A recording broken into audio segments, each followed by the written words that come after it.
अंग्रेज़ों ने इस देश में बहुत सारे कानून बनाए थे डिवाइड एंड रूल करने के लिए, लूटने और बांटने के लिए, लेकिन कांग्रेस ने भी बहुत से कानून बनाए इस देश को डिवाइड एंड रूल करने के लिए और लूटने और बांटने के लिए।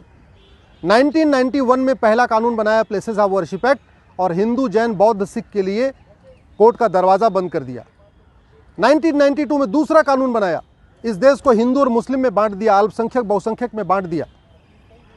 हिंदू लॉ हिंदू, जैन, बौद्ध, सिख पे लागू होता है, लेकिन हिंदू को मेजॉरिटी बना दिया, सिख, जैन, बौद्ध को माइनॉरिटी बना दिया। ये इसकी डिवाइड एंड रूल की पॉलिटिक्स थी।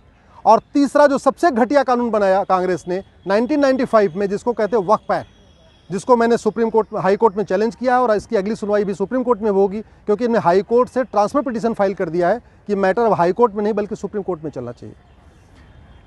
वक्फ बोर्ड के सारे मेंबर मुस्लिम होते हैं। उसमें एक एमएलए है वो भी मुस्लिम, एक एमपी है वो भी मुस्लिम, एक उसमें एडवोकेट वो भी मुस्लिम, एक उसमें टाउन प्लानर वो भी मुस्लिम, एक उसमें आईएएस ऑफिसर वो भी मुस्लिम, एक उसमें जो स्कॉलर वो भी मुस्लिम, एक मुतवल्ली वो भी मुस्लिम। और उसके पास इतनी पावर दिया हुआ है कि किसी भी ज़मीन पे जाके कह दे ये ज़मीन वक्फ की है, तो आप उसके ऑर्डर के खिलाफ, उसके नोटिस के खिलाफ नियर बाई कोर्ट में भी नहीं जा सकते, आपको जाना पड़ेगा वक्फ ट्रिब्यूनल में।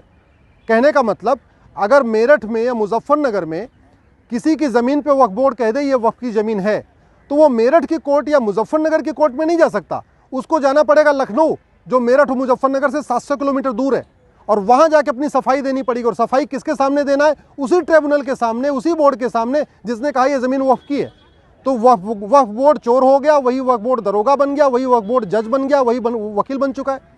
ऐसा कानून हिंदुओं के लिए नहीं है, ऐसा कानून जैन के लिए नहीं है, ऐसा कानून बौद्ध के लिए नहीं है, ऐसा कानून यहूदियों के लिए नहीं है, ऐसा कानून पारसियों के लिए नहीं, किसी के लिए नहीं। केवल और केवल एक कम्युनिटी के लिए कानून बनाया कांग्रेस की सरकार ने 1995 में, वो है मुस्लिम्स के लिए। और इस कानून में इतनी शक्तियां दे दिया है कि वक्फ बोर्ड को नोटिस इशू करने के पहले कोई जांच पड़ताल भी नहीं करना, उसको जहां मन चाहे वहां वो नोटिस इशू कर दे। इसके चक्कर में ये वक्फ बोर्ड वसूली कर रहा है, लोगों को धमकाता है कि हम इसको वक्फ की प्रॉपर्टी डिक्लेयर कर देंगे, लोगों से पैसा लेता है, गरीबों का धर्मांतरण करा रहा है। आदिवासी एरिया में जहां लोग कानून नियम को ज़्यादा नहीं जानते, वहां पे ये नोटिस देता है और कहता है कि भाई एक तरीका है, अगर आपको ज़मीन बचानी है तो इस्लाम कबूल कर लो, मुस्लिम बन जाओ।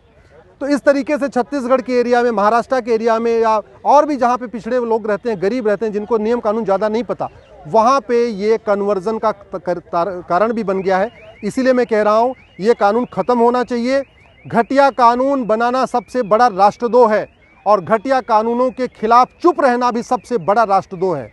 मैं इस देश के सांसदों से निवेदन करता हूं, विधायकों से निवेदन करता हूं, इस घटिया कानून के खिलाफ बोलिए। 1991 के प्लेसेस ऑफ वर्शिप एक्ट के खिलाफ बोलिए, 1992 के माइनॉरिटी कमीशन एक्ट के खिलाफ बोलिए, और 1995 के वक्फ एक्ट के खिलाफ बोलिए। ये तीनों कानून कांग्रेस ने भारत में डिवाइड एंड रूल के लिए बनाया था, सत्ता के लिए बनाया था, मुस्लिम अपीजमेंट के लिए बनाया था। और जितनी दोषी कांग्रेस है इस कानून को बना के, उतने ही दोषी वो लोग हैं जो इस कानून पे मौन है। जो लोग इस कानून के खिलाफ चुप हैं, मैं उनको देशभक्त नहीं मानता। घटिया कानून बनाना देशद्रोह है, तो घटिया कानूनों पे चुप रहना भी देशद्रोह है। घटिया कानूनों के खिलाफ न बोलना भी देश से गद्दारी है। इसलिए मैं सबसे निवेदन करता हूं, इन तीनों कानूनों के खिलाफ बोलिए। इस देश में संविधान है, जो कानून होना चाहिए वो सबके लिए होना चाहिए। अगर वक्फ एक्ट जैसा कानून सबके लिए होता तो बात समझ में आती थी, लेकिन केवल मुस्लिम्स के लिए ऐसा कानून, बाकी किसी को ऐसा कानून नहीं। क्या हिंदू इस देश में दूसरे दर्जे के नागरिक हैं? क्या जैन इस देश में सेकंड क्लास सिटीजन है? क्या बौद्ध इस देश के सेकंड क्लास सिटीजन है? क्या इस देश के जो पारसी हैं, यहूदी हैं, वो सेकंड क्लास सिटीजन है?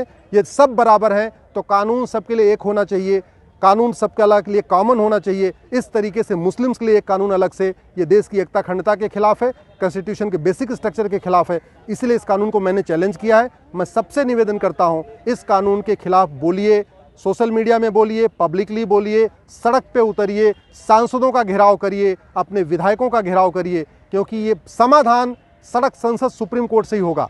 आप अगर सांसद नहीं हैं, सुप्रीम कोर्ट नहीं आ सकते हैं, तो कम से कम सड़क पे उतरिए, इस कानून, इन तीनों कानूनों के खिलाफ बोलिए। 1991 का प्लेसेस ऑफ वर्शिप एक्ट, 1992 का माइनॉरिटी कमीशन एक्ट और 1995 का वक्फ एक्ट, इन तीनों कानूनों को ख़त्म करने के खिलाफ आवाज़ उठाइए। जय हिंद, जय भारत।